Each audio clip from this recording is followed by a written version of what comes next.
네, 오늘 우리가 다뤄야 될 내용은 뭐냐면은 행정법 분쟁의 사유형을 한다고 했는데요. 네, 행정법 분쟁의 사유형. 이거 이제 깜짝이야. 네, 행정법이라는 학문이 어디서 집대성되는지를 말씀을 드렸었는데, 네, 머리 몸통 다리 이렇게 해서 행정조직법, 행정작용법, 행정구제법 이렇게 구성되어 있다고 했죠. 지금 우리가 하고 있는 행정소송은 그 중에 행정구제법 파트에 해당을 하고요. 이 행정구제법에서 모든 행정법의 내용들이 집대성이 되는 거라고 했습니다. 행정구제법을 배우기 위해서 위에서 행정조직법이나 행정작용법을 공부하게 되는 것이고요. 가장 중요하고 또 가장 어려운 부분이 행정구제법 파트. 그 중에 제일 어려운 게 소송심판이기도 합니다. 행정법은 국가 등과 싸우기 위해서 만들어진 이제 쌈딱 학문이고요. 근데 그 분쟁이 발생했을 때 상황을 대비하는 건데, 그 분쟁의 유형을 서울대 박정훈 교수님이 4개의 유형으로 전부 다 나누셨어요. 상당히 간단합니다. 근데 이것이 공부하다 보면은 매우 큰 의미를 가질 수가 있어요. 제가 설명을 할 때도 매번 이게 이렇게 돼서 이렇게 되잖아요. 이렇게 안 해도 되고 3유형입니다. 이 상황은 2유형입니다. 이 상황은 4유형이죠. 이렇게 말씀을 드리면 우리가 약속한 내용들이 머릿속에 떠오르면서 이런 문제가 생기겠구나 라는 것을 바로 간파할 수가 있습니다. 행정법 분쟁의 사유형, 그래서 상당히 유용하고요. 물론 이제 답안 작성을 할 때 행정법 분쟁의 유형을 언급하지는 않습니다. 이거는 박정훈 교수님이 만들어 놓은 것이기 때문에 이거를 뭐 답안지에 쓰게 되지는 않지만 그래도 우리가 이해하는 데는 매우 큰 도움이 될 거고요. 행정법 교수님 중에 박정훈 교수님은 2분이 계신데요. 한 분이 서울대에서 지금 교수로 계신 박정훈 교수님하고 뭐야, 말이 돌았다. 그 다음에 경희대에도 박정훈 교수님 계십니다. 경희대 박정훈 교수님은 고시생들이 가장 많이 보는 행정법 사례집이 경희대 박정훈 교수님 사례집이고요. 이 행정법 분쟁의 사유형, 이거는 서울대 박정훈 교수님이 만드신 겁니다.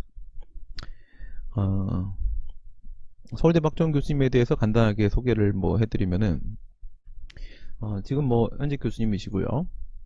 수업은 상당히 자민하게 재밌게 하시는 편이시고, 그런데 중간고사 기말고사는 너무 어렵게 내서 학생들이 수업 들을 때는 이 과목 선택 잘했다, 이 수업 잘 선택했다 생각했다가 시험을 볼 때 이제 내가 이걸 왜 하고 자빠지고 있지?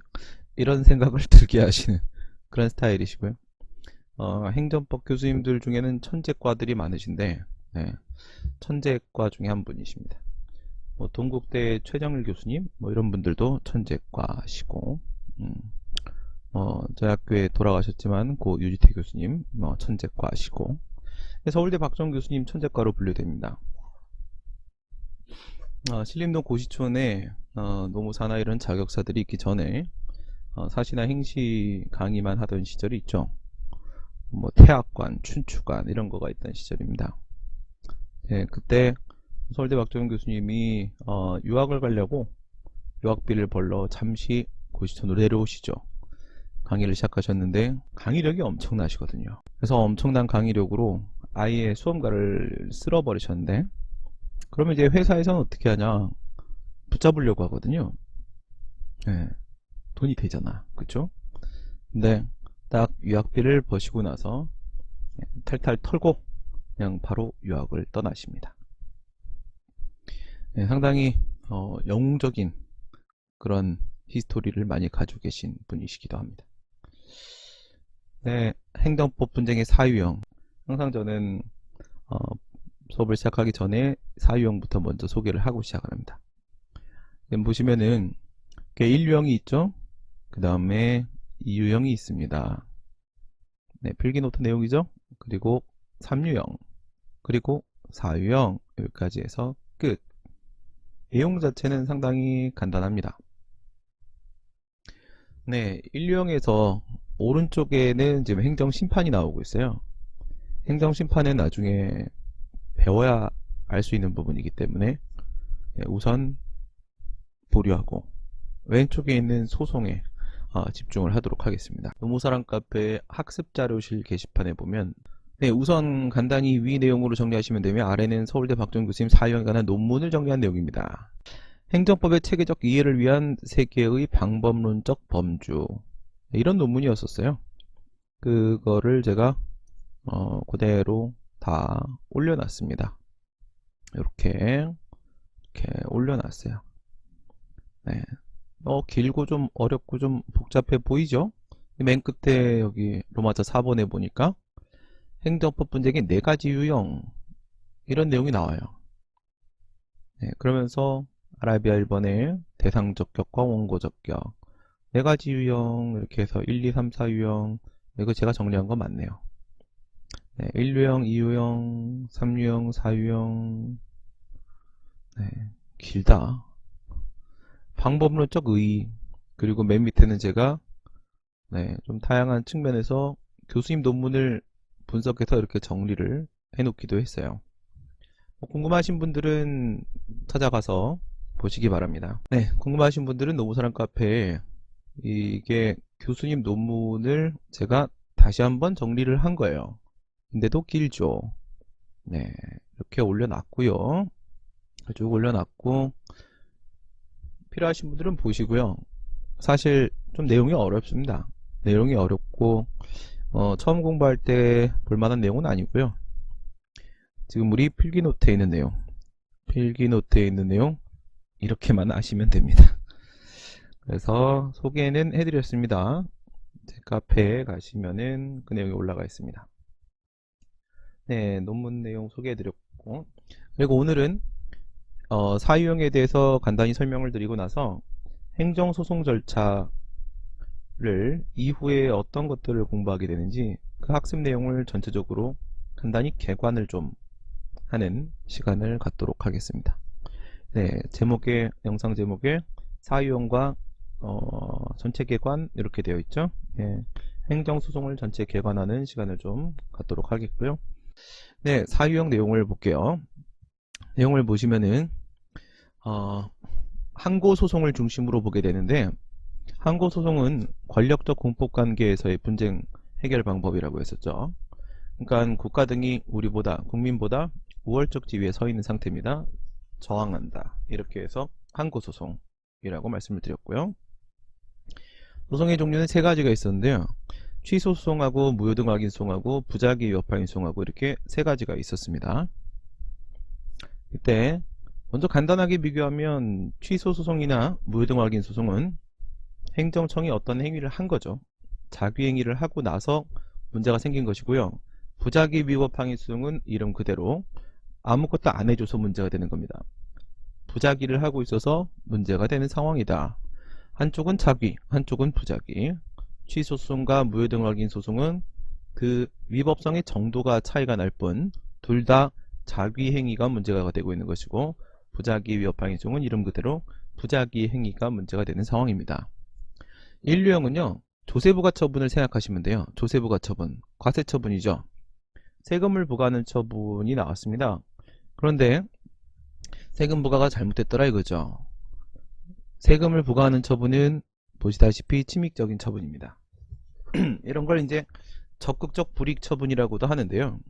적극적으로 상대방의 권리나 이익을 침해하는 처분, 침익적 처분이 나온 거예요. 이에 대해서 소송을 제기하는 겁니다. 과세처분에 대한 취소소송, 과세처분, 무효확인 소송 이렇게 제기하는 거예요. 가장 단순하죠. 네, 가장 간단한 분쟁의 유형이 바로 이 1유형입니다. 행정청이 세무서장이 될 테고, 과세관청으로서 세무서장이 사인 갑에 대해서 세금을 부과하는 조세부과 처분을 했다. 동그라미 1번, 동그라미 2번, 그에 대해서 불복해서 소를 제기했다. 취소일 수도 있겠고, 그것이 중대하고도 명백해서 무효인 과세처분이라고 하면 무효확인 소송을 제기하는 경우도 있겠죠. 이 소송은요, 방어소송입니다. 방어소송. 하지마. 이거죠. 하지마. 나한테 그런 거 하지마. 방어소송을 제기하는 상황이 될 테고요. 그 다음에 소의 대상으로 삼고 있는 건 이 과세처분이죠. 네, 과세처분에 누가? 상대방이. 과세처분에 직접 상대방이 불복해 소를 제기하고 있습니다. 그렇기 때문에 이거는 상대방이 제기하는 소송이라는 측면에서 상대방 방어 소송 이렇게 정리하시면 됩니다. 상대방 방어 소송이 바로 1령이다. 밑에 보면 이제 예방적 금지 소송이라는 게 있어요. 예방적 금지 소송은 아직 우리 행정소송법에는 도입되지 못한 소송인데요. 네, 2013년도 3월 20일 날 법무부에서 입법 예고한 행정소송법 개정안이 있는데 아직까지 통과가 안 되고 있습니다. 근데 그때 당시에 입법 예고했던 행정소송법 개정안, 그 전에도 행정소송법 개정안은 수없이 많이 있었습니다. 계속 불발되고 현재 마지막 올라가 있는 행정소송법 개정안이 2013년도 3월 20일자 입법 예고된 거고요. 그걸 이제 교수님들이 그 개정 시안을 만드실 때는 이 예방적 금지소송이 행정소송법에 포함되어 있었습니다. 어디에? 항고소송의 종류에. 그러니까 취소소송이나 무효등 확인소송 등과 함께 항고소송의 종류에 포함이 되어 있었는데 당시에 법무부 장관이 법무부에서 삭제했습니다. 예방적 금지소송이 만약에 도입이 되면 행정부가 상당히 번거로워지거든요. 이건 사전소송이에요. 이런 소송을 제기하게 되면 무슨 판결이 나오냐면 금지 명령 판결이 나옵니다. 그러니까 세금 부과가 임박해 있는데 세금을 부과해서 안 되는 상황입니다. 그럼 아직까지 세금 부과가 된 건 아니지만은 그때도 예방적 금지 소송이라는 것이 있다면 이걸 제기할 수가 있습니다. 그리고 원고의 주장이 맞다면, 청구의 이유가 있다면 금지 명령 판결이라는 게 나와요. 아직 처분이 나온 것도 아닌데 사전에 법원에서 명령을 하는 거죠. 그러지 말라고. 금지 명령 판결을 구할 수 있습니다. 국민의 입장에서는 상당히 유용한 방법인데요. 네, 아직은 도입되어 있지 않은 것입니다. 1령은 뭐라고? 상대방 방어 소송입니다. 그럼 2용으로 한번 가보도록 하겠습니다. 2용으로 가보시게 되면 얘는 지금 밑에 행정심판이 있으니까 행정심판은 보류하시고요. 위에 있는 소송을 보시면 됩니다. 네, 이거는 건축허가 처분을 신청한 상황이라고 생각을 해보시면 돼요. 뭐 영업허가 신청이라고 생각하셔도 상관없고요. 그래서 민원인이, 국민이, 사인이 나에게 건축허가를 내달라 라고 신청을 한 거죠. 그것은 본인에게 분명히 수익적인 처분입니다. 위에는 침익적 처분이었었죠. 수익적 처분, 허가를 해달라고 나한테 신청을 한 거예요. 근데 이제 행정청이 관악구청장이다 생각하시면 되겠죠. 네, 거부를 한 겁니다. 반려, 거부, 싫다라는 의사표시를 명확히 한 거죠. 이 거부에 대해서 불복해서 거부처분 취소를 제기하거나 거부처분 무효확인 소송을 제기하는 상황입니다. 네, 자귀니까, 거부라는 자귀니까 위와 마찬가지로 취소소송, 무효확인 소송을 제기하게 되겠죠. 거부처분 취소소송, 거부처분 무효확인 소송을 제기하게 된 상황입니다. 이건 요구소송입니다. 왼쪽에 보시면 요구소송. 위에서 1령에 과세처분은 하지 말라는 것이기 때문에 방어소송이죠. 그게 이제 권리의 이름이라고 하게 되면 방어권이라고 불러요. 방어권을 행사하는 거고요. 그 다음에 요구소송은요, 공법상 권리의 이름은 이행청구권이 됩니다. 이행청구권. 이행청구권을 주장하는 겁니다. 나는 건축허가를 해달라고 요구할 수 있는 권리가 있다. 나는 영업허가를 요구할 수 있는 권리가 있다. 그것을 이행하라. 이행청구권을 주장하는 요구소송입니다. 여기서 이 신청한 대로 이 수익적 처분이 나온다고 하게 되면 누구한테 나오는 거겠어요? 이 사인갑은 자신을 위하여 자신에게 그 허가 처분을 해달라고 한 거예요. 그러니까 그 처분의 상대방은 사인갑 본인이 되겠죠. 근데 거부를 당해서 이 갑이 소를 제기하고 있는 겁니다. 즉 이것은 상대방이 제기하는 소송이고 요구소송입니다. 상대방 요구소송이죠. 상대방 요구소송. 그런데 이런 이유형의 요구소송은 이 거부를 당했을 때뿐만 아니라 부작위를 당했을 때도 필요할 수 있습니다. 부작위, 무응답과 같은 말이거든요. 무응답. 내가 건축허가를 신청했어요. 내가 영업허가를 신청했습니다. 그 외에도 수많은 인허가 등이 있죠. 신청을 했는데 행정청이 아무런 답을 하지 않는 겁니다. 네, 카톡 익십을 당한 거랑 비슷한 거예요. 무시당한 거죠. 뭘 해달라고 했어. 근데 아무 대답을 안 하네요. 무응답과 부작위는 같은 말입니다. 이랬을 때는 아무런 의사표시가 없기 때문에 취소소송이나 무효등 확인소송은 제기할 수가 없죠. 아니 뭐가 있어야 취소를 하죠. 뭐가 있어야 그것이 무효라는 걸 확인을 받죠. 그쵸? 그거예요. 그래서 이때는 부작위 위법 확인 소송이라는 걸 제기하게 됩니다. 그럼 여기서도 마찬가지예요. 이 신청한 처분, 수익적 처분이 나온다면 그 처분의 상대방은 누구다? 바로 이 사인갑이에요. 그러니까 이것도 역시 상대방이 제기하는 소송이고요. 네, 그리고 그것을 해달라는 것이니까 요구소송에 해당을 합니다. 상대방 요구소송. 왼쪽에 거부처분 취소이나 무효확인소송, 그리고 오른쪽에 부작위 위협항의소송 모두 다 상대방 요구소송에 해당을 하죠. 이것이 바로 이 유형입니다. 위에서 예방적 금지소송이라는 게 있었어요. 얘는 아직 우리 행정소송법에 도입되어 있는 소송이 아니라고 했죠.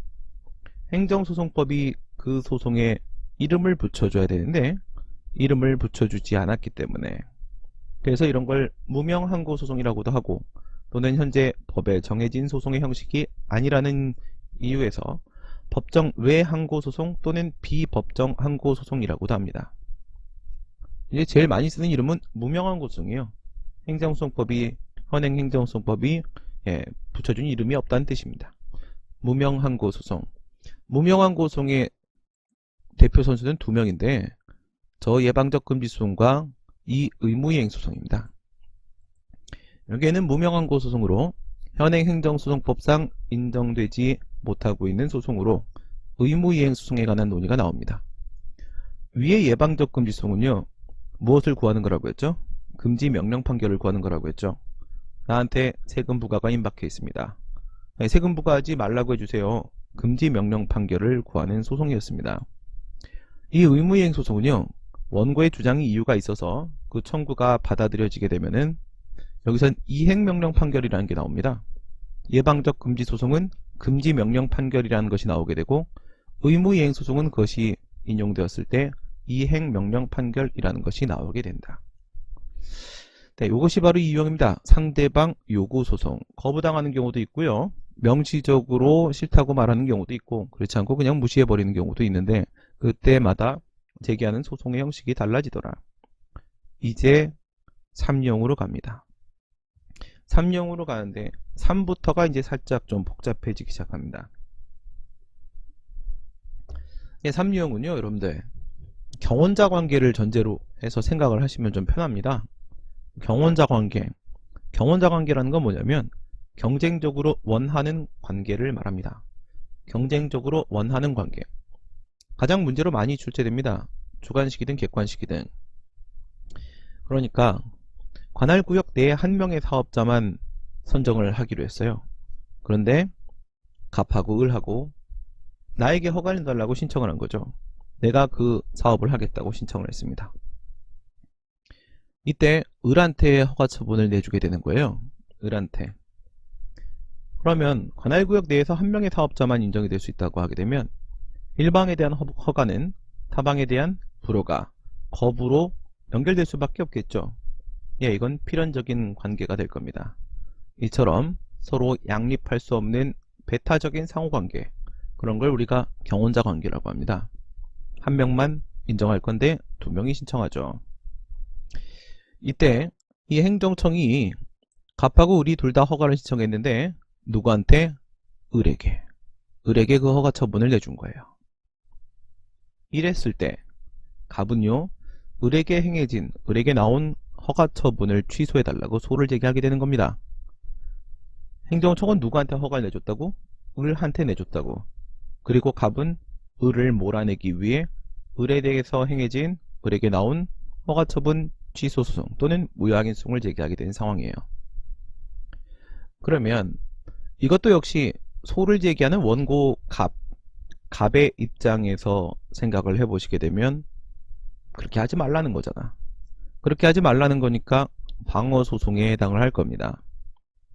방어권을 행사하는 건데, 근데 문제는 현재 처분의 상대방은 분명히 을이었죠.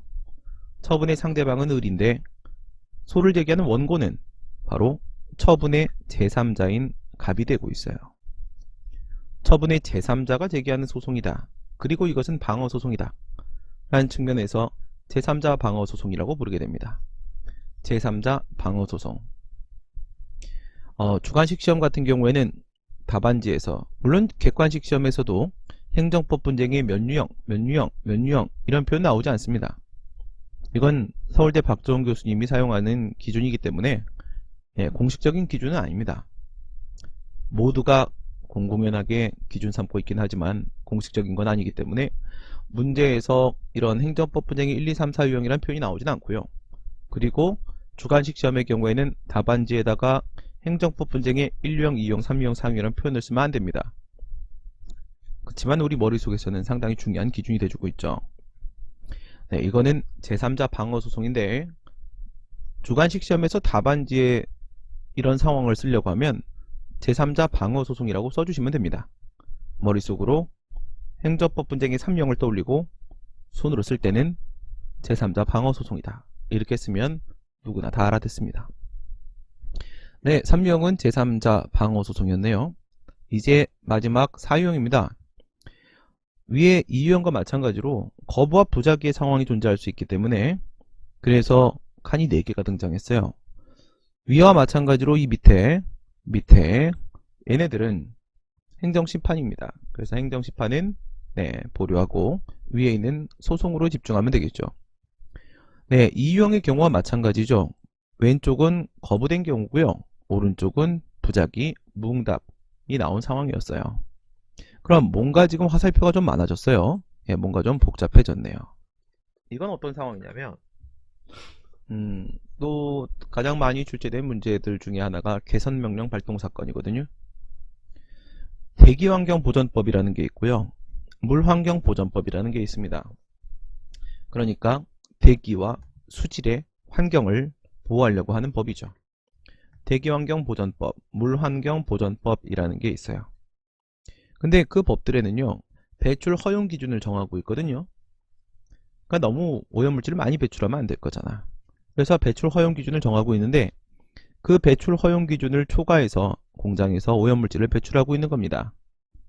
그런데 예를 들어 대기환경보전법 33조라거나 아니면 물환경보전법 4조 6에 보면은 이렇게 배출 허용 기준을 초과해서 오염물질을 배출할 땐 행정청이 그 공장장한테요, 업자한테 개선명령이라는 제재 조치를 취하게 되어 있습니다.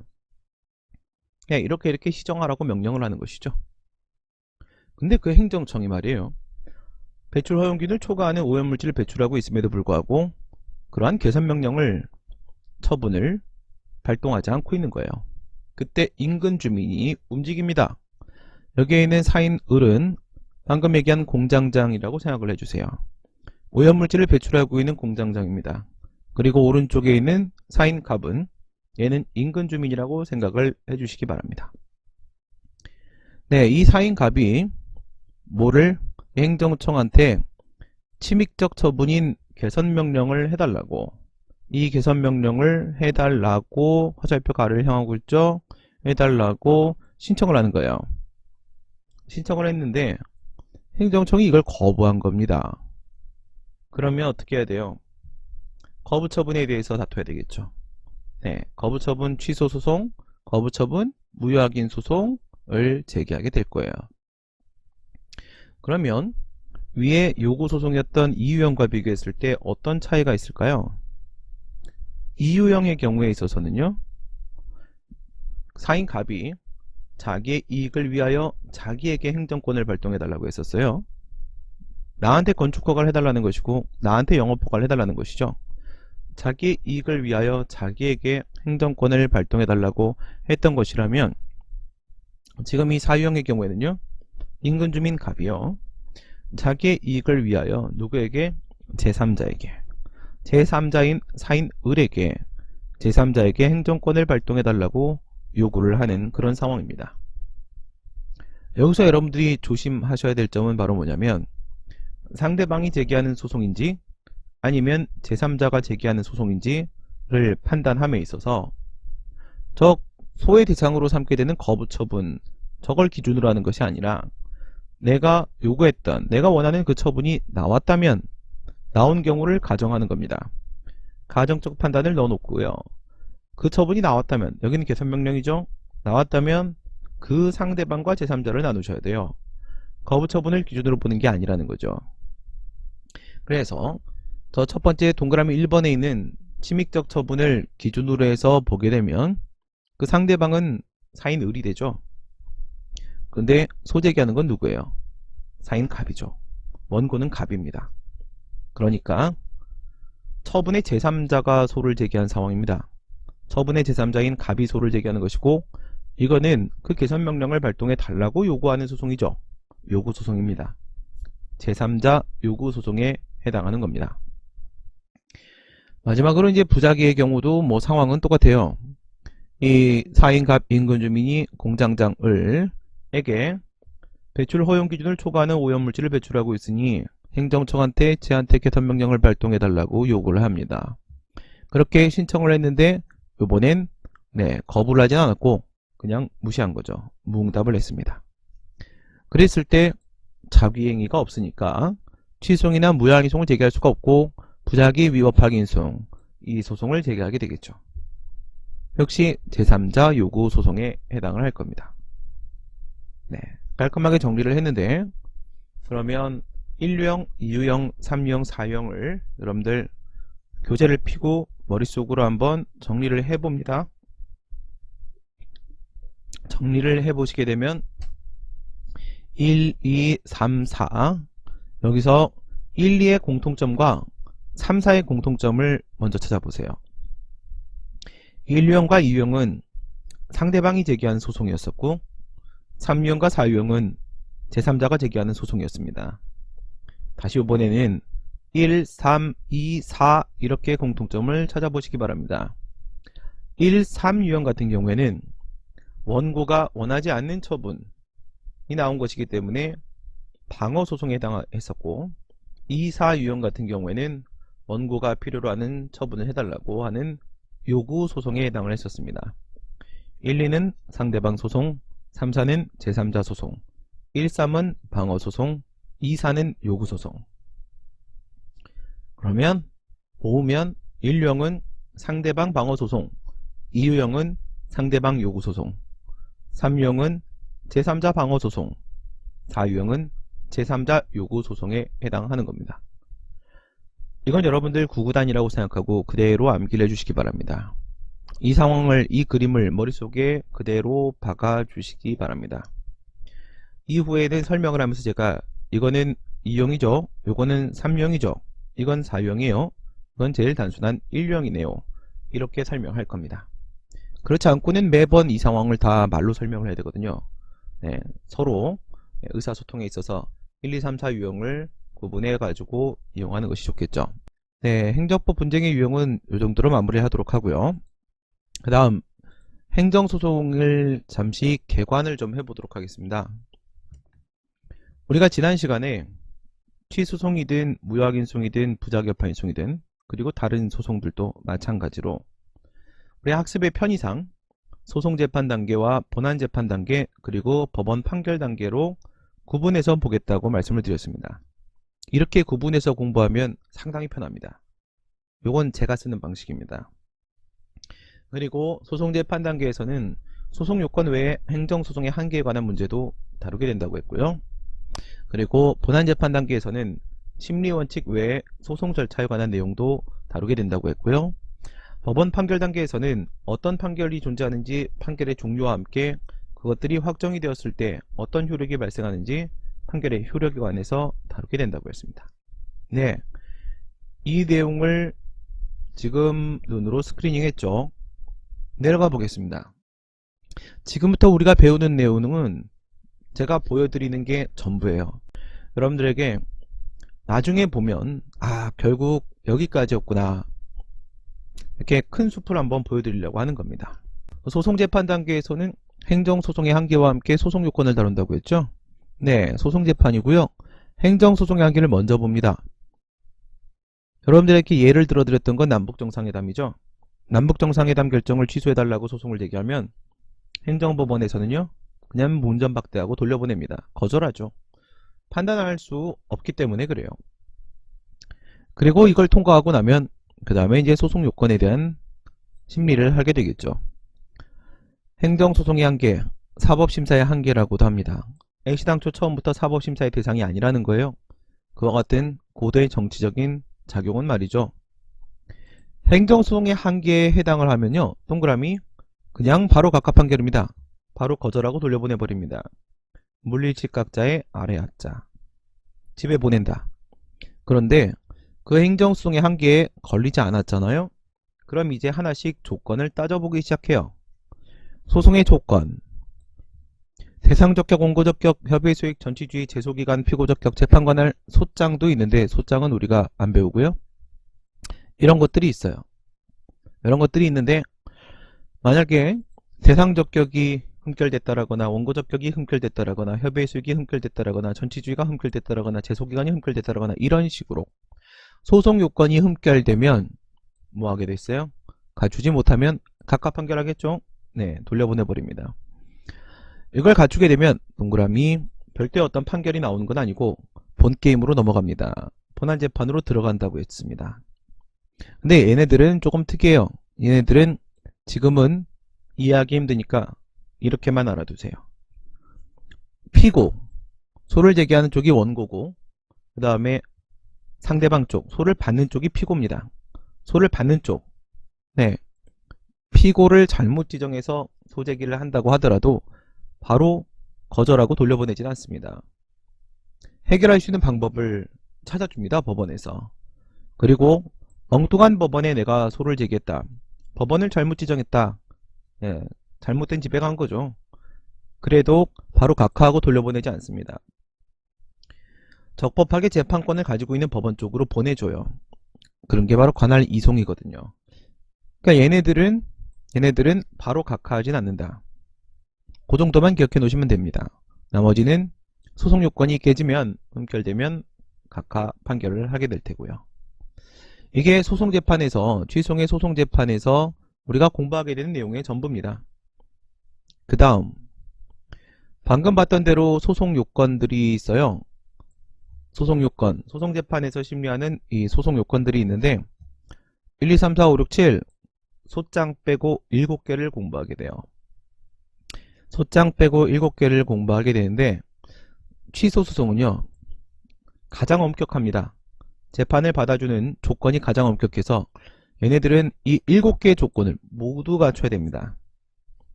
그리고 무효등 확인 소송의 경우에 있어서는 무효등 확인 소송은요 전치주의랑 제소기간이라는 요건 5번, 6번의 요건이 없습니다.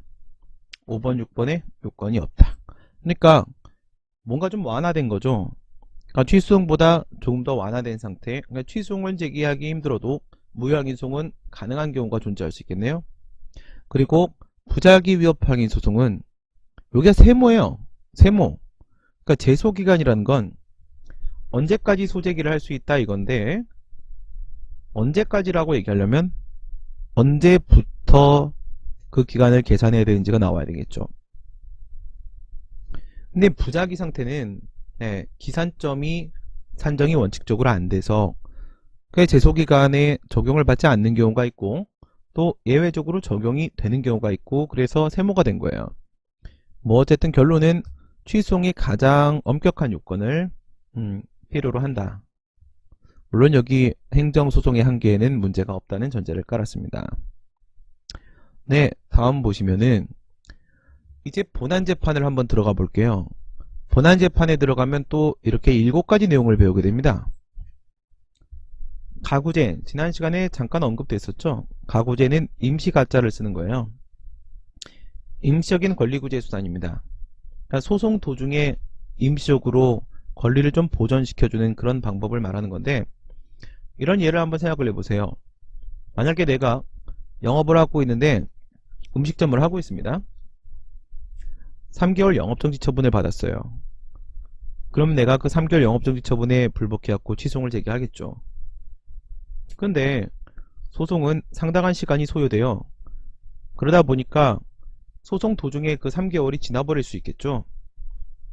그럼 난 그 3개월 동안 영업을 못했어요. 난 계속 영업을 하고 싶어서 소제기를 한 거거든요. 이미 3개월 동안 영업 못했고 그에 따른 영업이익의 손실은 발생을 한 겁니다.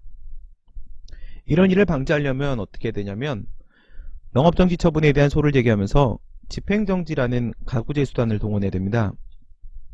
집행정지를 신청해서 집행정지를 걸어놓게 되면 그 처분은 얼음 이렇게 되는 거예요. 얼음이 돼 있기 때문에 나한테 아무런 효과를 발생시키지 못해요.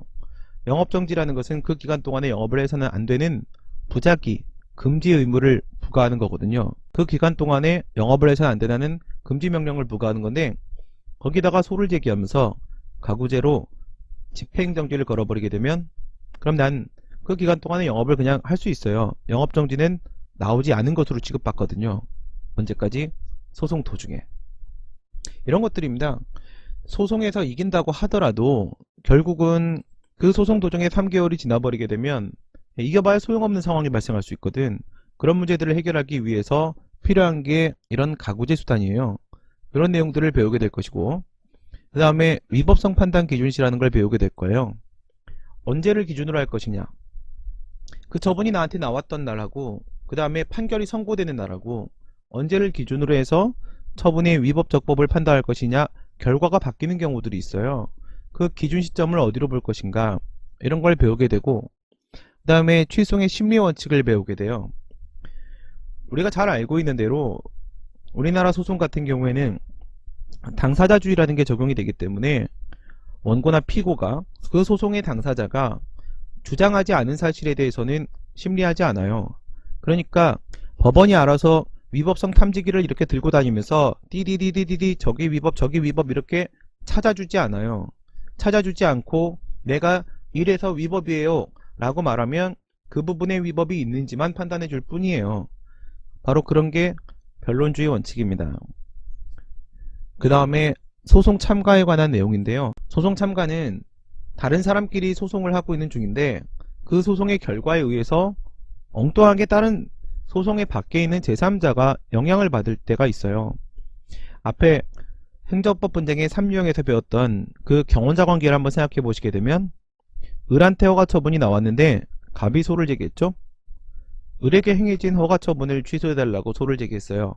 여기서 갑의 소송이 만약에 받아들여지게 되면 어떻게 되냐, 을에게 나온 허가 처분은 취소돼 버리겠죠.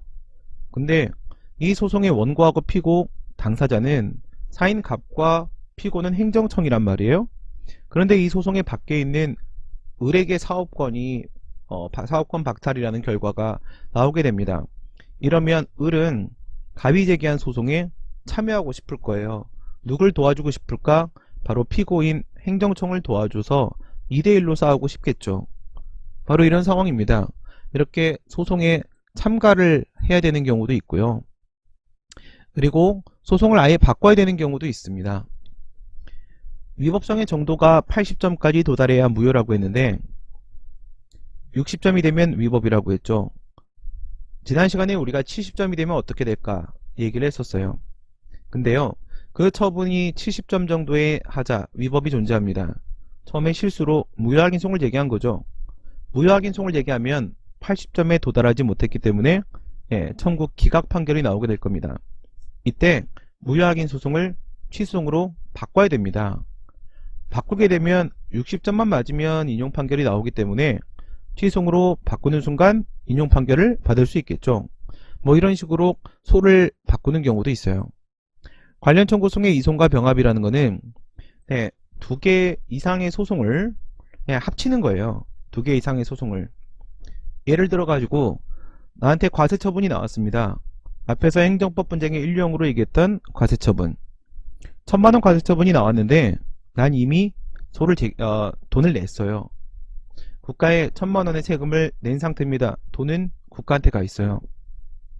과세처분에 대한 취소송을 제기하고요. 그리고 그 돈을 돌려달라고 부당이득 반환 청구소송이란 걸 제기하게 돼요. 부당하게 국가가 내 돈을 가지고 있는 거니까요. 그러면 이 취소소송과 부당이득 반환 청구소송은 서로 관련돼 있잖아요. 이렇게 관련 청구소송을 한데 묶어서 한 번의 재판을 받게 하는 게 바로 관련 청구소송을 병합시키는 건데, 만약에 2개의 소송이 취소소송과 부당이득 반환 청구소송이 A법원, B법원에 각각 제기되어 있는 상태라고 한다면 한쪽에서 다른 쪽으로 이 청구를 보내주면 돼요. 이송을 시켜주면 되는 것이죠. 옮길 이자, 보낼 송자를 씁니다. 옮겨서 보내주게 되면, 이송을 시키게 되면 저쪽에서 두 개의 재판을 한 번에 할 수 있겠죠. 그런 게 이송을 통해 병합을 시키는 방법이고요. 처분사의 추가 변경은 피고 행정청이 처음 나에게 A라는 처분을 할 때 이런 이유에서 영업정지를 하는 겁니다. 이런 이유에서 당신에게 세금을 부과하는 겁니다. 이렇게 말을 해줬는데 왜 나한테 그런 처분을 하는 건지 그 처분 이유를 설명을 했는데 소송 도중에 갑자기 말을 바꾸는 거예요. 피고행정청이 그때 내가 1이라는 이유로 그 처분을 했다라고 했지만 사실은 2의 이유가 있었죠. 3의 이유도 있었죠. 이렇게 갑자기 말을 바꿀 때가 있는데 일정한 경우에는 그 말 바꾸기가 허용될 수도 있어요. 그게 바로 처분사의 추가 변경에 대한 내용입니다. 다음은 법원의 판결인데요. 법원의 판결 단계 3단계로 넘어간 거죠. 소송재판 단계에서 나오는 각각 판결이 있는가 하면 본안재판 단계에서는 당연히 본안 판결이 나오겠죠. 원고의 주장이 이유가 없으면 청구를 기각하는 벌일기자에 물일치각자를 쓰는 기각 판결이 나오게 될 테고 원고의 주장에 이유가 있으면 그 주장을 인정하는 인정할 인자에 받아들일 용자를 쓰는 청구 인용 판결이 나오게 될 겁니다. 그런데 이 기각 판결에는 좀 특이한 게 하나 있다고 했어요. 그것이 바로 예외적 기각 판결인데요. 이건 원고의 주장에 이유가 있음에도 불구하고 즉 처분이 위법인데도 그런데도 기각을 시키는 경우가 있다고 했습니다. 그리고 이렇게 인용 판결은 모두 받아들이는 거 말고 원고 주장의 일부를 그러니까 부분적으로는 받아들이고 부분적으로는 배척하는 그런 판결을 내릴 때도 있습니다. 그것은 일부 인용 판결이 되는데 일부 인용 그러면 반대쪽은 일부 기각되는 부분이 있겠죠. 네, 인용 판결에는 일부 인용 판결이라는 게 포함됩니다. 지난 시간에 배운 대로 이런 사정 판결은 무효등 확인 소송이나 부작위 위법 항의 소송이나 이런 데서는 인정되지 않는다고 했고요. 다음 판결의 효력, 여기가 이제 마지막이죠. 판결의 효력입니다. 3단계 법원 판결 단계에서 판결의 종류와 함께 판결의 효력을 배운다고 했는데 학생들이 가장 어려워하는 게 바로 이 판결의 효력이에요. 판결의 효력에는 이렇게 6개의 효력이 있습니다. 불자, 판형, 세속입니다. 불자, 판형, 세속. 불, 자, 판, 형, 세, 속 이거죠. 절을 다니는 사람이었어요. 이 사람이 불자가 무엇을 만들었냐면 부처님의 말씀을 적어놓은 금강경의 판형을 만든 겁니다. 금강경의 판형을 만들어서 그것을 가지고 세속을 교화시키려고 하는 거예요. 불자가 금강경의 판형을 만들어 세속을 교화시킨다. 그것이 바로 판결의 효력입니다. 불자, 판형, 세속. 여기서 위에 불자판 여기까지 인정이 되면 더 이상 그 판결은 뒤집을 수 없는 상황이 됩니다. 완전히 확정이 되고요. 그러면 이렇게 완전히 확정된 다음엔 뿜뿜뿜뿜 거리면서 자기만의 어떤 효력들을 발생을 시키게 됩니다. 네, 역시 취소송엔 뭐든 다 있어요. 취소송엔 뭐든 다 있고 무효확인송이나 부작위 여파해송에는 형성력이 인정이 안 됩니다. 그리고 여기도 하나가 X가 있는데 이거는 입법 불비예요. 행정소송법에 무효등 확인송의 간접강제 인정 규정이 없는 건데 그거는 완전히 실수예요. 실수가 지금까지 남아있는 것 뿐입니다. 네, 요거는 위의 내용에서 연결되는 것이고요. 네, 이렇게 해서 행정소송에서 어떤 내용들을 배우게 되는지 전체적인 개관을 해봤습니다.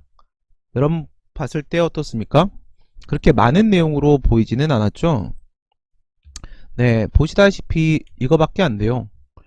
이렇게 소송재판, 본안재판, 법원 판결 단계로 나눠진다 라고 생각을 하시고 시작을 하면 소송재판에서 이런 걸 다루게 되고 그리고 소송 요건은 이런 것들이 있는데 취소송이 좀 제일 엄격했었고 그리고 본안에 들어가면 또 이렇게 7개를 공부를 하게 되고 취소송과 무효등황의소송, 부작위판송이 조금씩 차이가 나고 있었고 3단계 법원 판결 단계에 가게 되면 이런 식의 판결의 종류들이 있었고 그리고 그 판결들은 이런 효력들, 불자, 판형, 세속의 효력들을 발생을 시키게 된다.